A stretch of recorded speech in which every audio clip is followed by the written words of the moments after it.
Assalamualaikum warahmatullahi wabarakatuh. Baiklah teman-teman,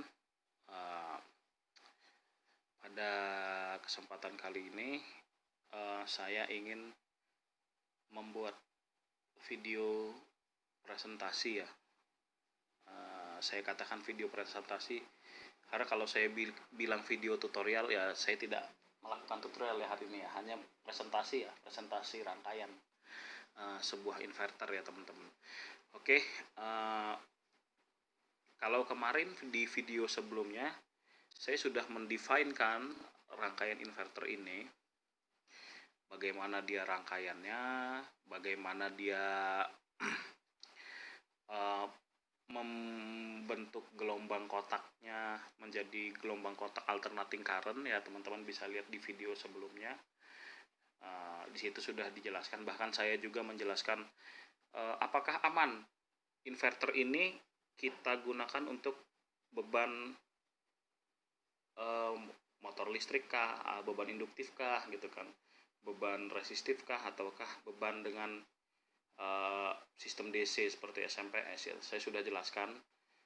Saya rasa di video itu juga sudah cukup jelas ya kenapa dia di beban-beban induktif kurang maksimal seperti itu teman-teman.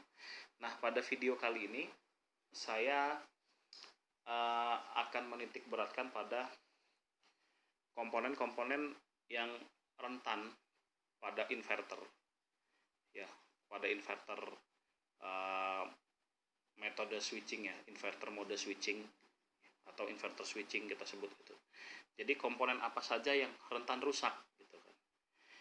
Kebetulan kita mau menggunakan model yang sama seperti kemarin, karena inverter ini saya tidak berniat untuk merakitnya menjadi inverter utuh ya, karena saya kurang serak dengan susunan hybrid yang di sini. Jadi inverter pada umumnya hybrid ini susunan pemasangan kaki transistor tidak seperti ini ya. Dia menghadap ke arah, kalau ini dia menghadap ke arah depan dan belakang inverter. Yang umumnya yang baik itu dia menghadap ke samping inverter atau ke kiri kah atau ke kanan kah, supaya bisa dipasangkan heatsink. Jadi kalau saya memasang kembali transistor switching di sini yang untuk hybrid, atau saya ganti dengan MOSFET tipe IRF sekian itu yang banyak di pasaran, itu sebenarnya kemarin sudah running gitu ya. Sudah running, saya pasangkan MOSFET itu. Dia sudah terbentuk gelombang kotak AC-nya 50 Hz. Hanya saja ketika saya pasangkan di casingnya, dia tidak bisa dipasang heatsink. Jadi menurut saya sia-sialah ketika transistor daya ya. Saya mau mengatakan di transistor daya karena dia untuk daya besar ya. Termasuk MOSFET 2 ini yang sebagai switching untuk untuk kumparan primernya, itu juga sayang kalau tidak bisa dipasang heatsink, karena komponen-komponen seperti ini membutuhkan heatsink untuk pendingin ya teman-teman. Oke, kita langsung saja ke rangkaian inverter ini. Seperti yang saya katakan kemarin, bahwa inverter ini rentan mengalami kerusakan di bagian-bagian tertentu, terutama yang berhubungan dengan komponen-komponen aktif atau komponen-komponen semikonduktor ya teman-teman ya. Jadi teman-teman bisa lihat di sini. Ini akan saya uraikan. Untuk video kali ini saya akan lebih menguraikan komponen-komponennya per komponen ya teman-teman ya. Jadi di sini ini adalah trafo switching ya, trafo switching. Ini adalah MOSFET untuk switching. Kenapa MOSFET-nya 2? Karena dia CT dan dia seperti saya bilang di video sebelumnya, dia mirip seperti SMPS topologi FB atau HB ya teman-teman ya. Jadi di sini 2. Ini MOSFET ini akan mendapat trigger dari IC PWM yang di sini. Jadi IC PWM yang di sini inilah yang mengatur 01, 10, 01, 10, apa namanya, trigger-trigger untuk membuka kaki gate di sini ya teman-teman. Ini ada gate, ini gate, drain, ini source, ini drain ya teman-teman ya. Jadi fungsinya IC PWM ini ya kan, fungsinya IC PWM ini adalah untuk apa namanya, dia memberikan trigger ke kaki gate MOSFET, sehingga ya seperti kemarin arus listrik mengalir dari CT ke sebelah kiri dan CT ke sebelah kanan, sehingga ya seperti kita ketahui seperti efek trafo ya, induksi elektromagnetik. Kemudian yang kedua ada dioda bridge di sini ya teman-teman. Dioda bridge di sini 1, 2, 3, 4. Kalau teman-teman melihat sebuah dioda dipasang 4, bisa kita tarik kesimpulan itu adalah bridge. Tinggal teman-teman ukur saja apakah bentuk rangkaiannya seperti ini ya. Kalau bentuk rangkaiannya seperti ini sudah positif, dia adalah dioda bridge. Cuman karena ini trafo ferit, karena ini trafo switching, diodanya tidak bisa teman-teman ganti dengan dioda sembarangan. Jadi ini mungkin rusak, dioda ini di sini mungkin rusak ya. Dioda di sini sangat mungkin rusak. Ketika dioda ini rusak, maka tegangan di sini teman-teman, tegangan di elko ini, elko sekunder, dia ya akan bercampur dengan tegangan AC gitu ya teman-teman. Jadi dioda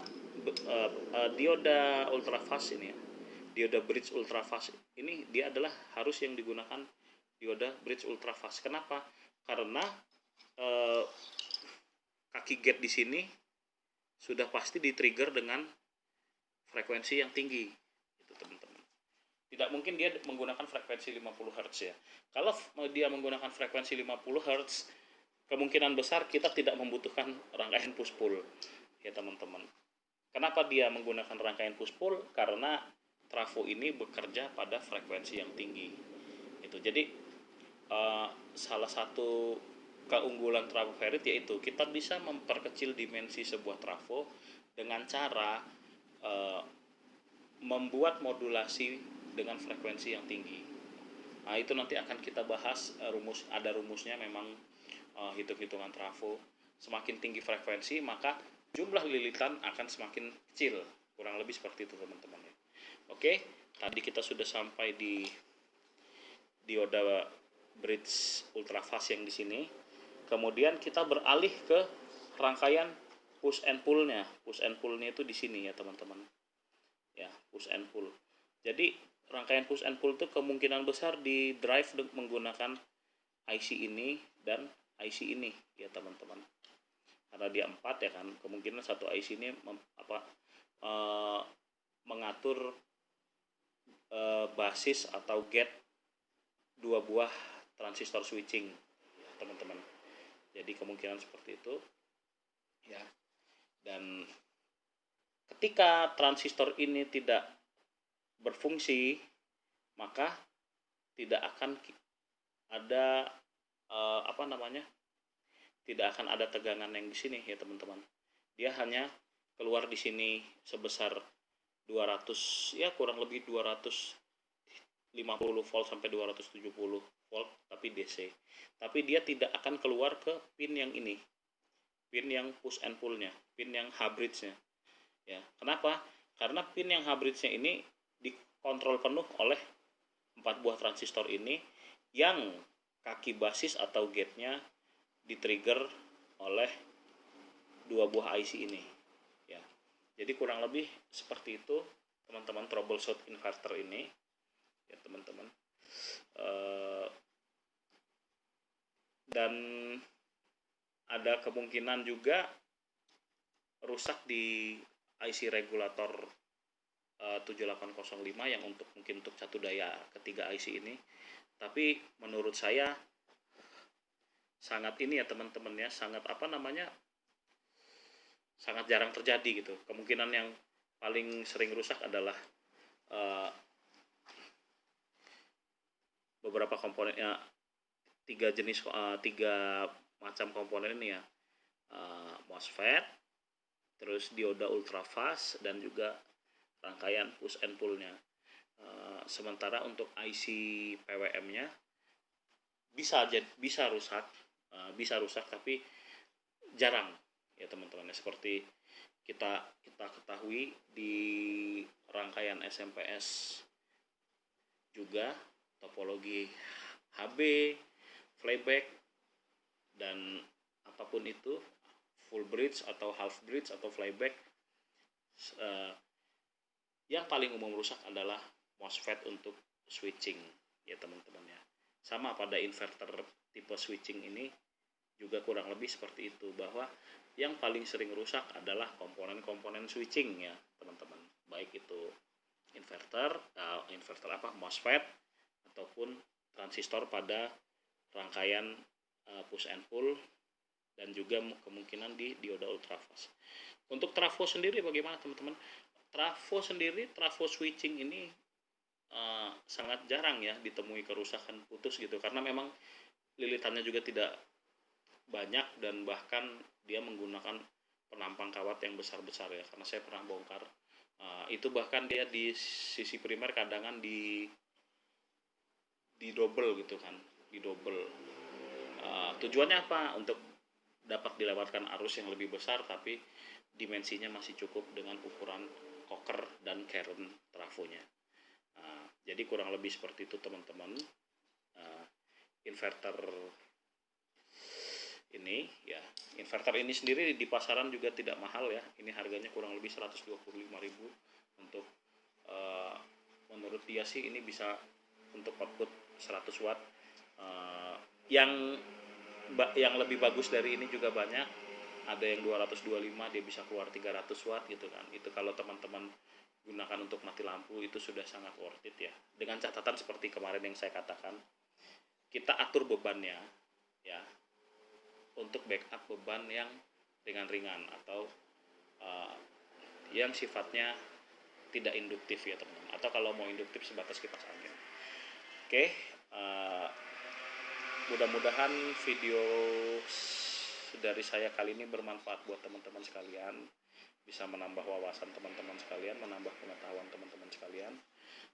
Saya akhiri, wassalamualaikum warahmatullahi wabarakatuh.